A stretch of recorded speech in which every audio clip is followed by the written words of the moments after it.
Man, I wore my fucking Barney shirt today. Fucking purple dinosaur. Barney, man.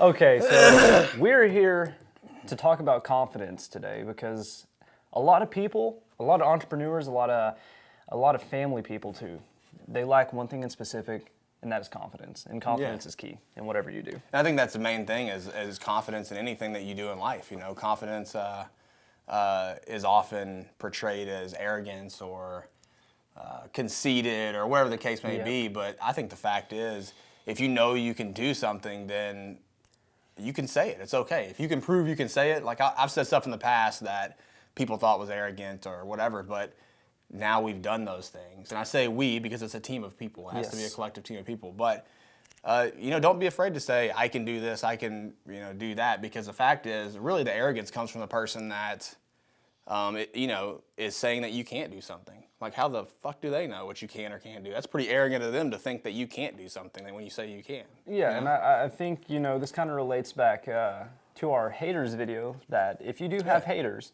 they're hating on you for a reason, and it's probably because your confidence is higher than theirs. You've been successful in whatever you're doing so far, or you've had success at some point. So if you have haters, you've probably got some confidence going for you. If not, then you're doing something else right. But anyway, let's see.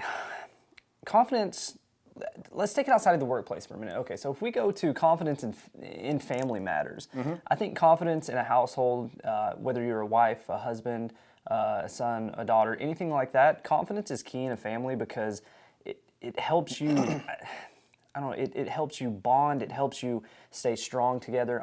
In an instance, it's like that in the workplace too. I mean, in certain aspects. And well, I think confidence is key. It's just key in everything, really, because let's say you're, with your wife and you go to do something, like your wife probably wants a confident guy. That's just exactly the way it is. Or, your let's say your son, for instance, I got two kids, they want you to be confident that you're going to protect them or they want to feel safe. Yeah.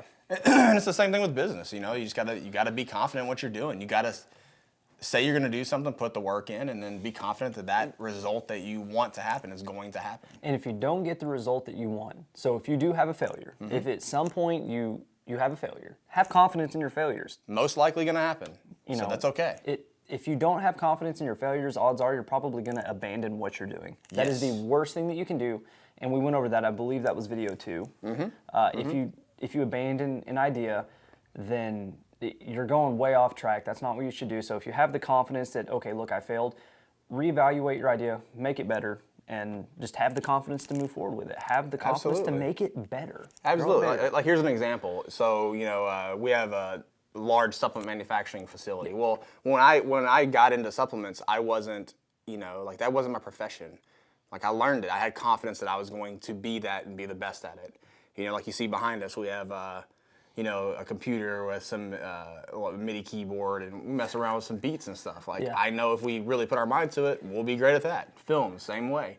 We do a lot of different stuff. So that's part of what the show is about. It is showing you our confidence, which is sometimes, mistreated as arrogance. But I'm fine with that, to be honest. That's fine. We have confidence due to the fact of where we're at now, and we want to share it with you guys as well. So, a key part of the show is confidence even. So further relating this, into the workplace, employees or an employer per se, an employer wants to see confidence within an employee. So if you're going to a job interview or something like that, go in with your head held high, go in, walking confidently, exude the confidence that the employer wants to see, because if you don't, that's an immediate, in simple terms, that's a turnoff. Like to see that and to see somebody that's just, they're not making eye contact, they're kind of avoiding the situation. That just shows the employer, like, this person really doesn't believe in themselves. And if there's no energy there to make you want to hire them, and then what's worse is if they have that confidence and then come in, you're like, oh God, this guy's fragile. Yeah. Like, that's even worse. Yeah, like you want the person that's upbeat. You want the person that knows that they can get the job done, or at least believes that they can get the job done to where they're teachable. Agreed, yeah. If you don't have that, there's definitely going to be some issues. Which, anytime we've had to hire somebody or anything like that, we always look for the positive attitude, the person that shows confidence. So just keep that in mind as well. The person's not scared to fail. That's the Exactly. They'll get their idea out there. But I guess one last thing is we had a question over the weekend, which we appreciate. We've really gotten some good feedback off the show, and without us even getting too far back into our history of who we are and what we even do. We did have one guy hit us up, and he was talking about he had a business venture. He went down the wrong path, so he thinks. And he was kind of wanting to know what he should do. He's ran into a few roadblocks, and now he's looking for, maybe like a venture capitalist or something like that, more money basically to get going. And as we said in the past, we didn't come from any money. We didn't start with anything. So I guess to answer his question, what would you say about that? Like, where he's at now, he's at a standstill, basically, is what he's saying. I mean, if you're at a standstill, and I guess, assuming I'm taking his question the correct way, I did read it. He is looking for money, or he's looking for the capital to continue. And you may not immediately come across that money, but keep pushing forward. Maybe rebuild your idea. Not even maybe. Hell yes, rebuild your idea. Take it and make it into something better. Find out, look back and figure out why did you fail the first time or first few times, and figure out what that common denominator is and just cut it out of your plan.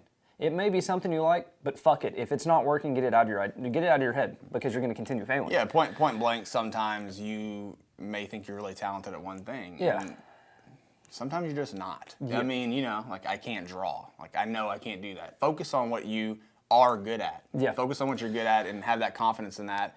And I think also, too, a lot of times people will say, I don't have the money. I don't have the startup capital. Well, guys, there is something called hard work. You can go out there and bust your ass and get, an extra $100 a week. You can sell stuff on eBay. There's just all kinds of things you can do to make money. It's not hard these days to make a little cash. If you have to pick up a weekend job, if you have to pick up a job after your main job that's just a few hours somewhere, do it. Your typical schedule of 9 to 5 is not going to work if you're trying to build your own company, if you're trying to be an entrepreneur. So keep that in mind as well. Like Dustin said, if you have to go pick up something extra to make a little, extra revenue, do it. Don't hesitate to do it. If you want it bad enough, you'll bust your ass to get there. It's plain and simple. And that's what most of the time people will say, hey, I work hard, I do this and that. Then when you start hearing them talk, you're like, you really don't work hard. You're really kind of lazy. And that's probably the reason that you're not getting that extra cash that you need to get. You're not just going to fall in all the time to a venture capitalist that loves your idea and is going to just throw millions of dollars at you. That's not normal. That's rare to ever happen, in all honesty. Exactly. So I think next week we should do a video on this topic, maybe kind of go more into it. Exactly. So I mean, you know what? Next week we'll even dive further into that question and hopefully get some better answers out to it. But anyway, guys, today was overconfidence. Keep your head up. Act like you're a badass if you have to. Just know that. Do it. Just know that you are going to be the best at whatever you do, or have that mentality and go forward with it. So that's what I've got to say. So that's all I got to say. All right. It's the Rant. Catch you guys later.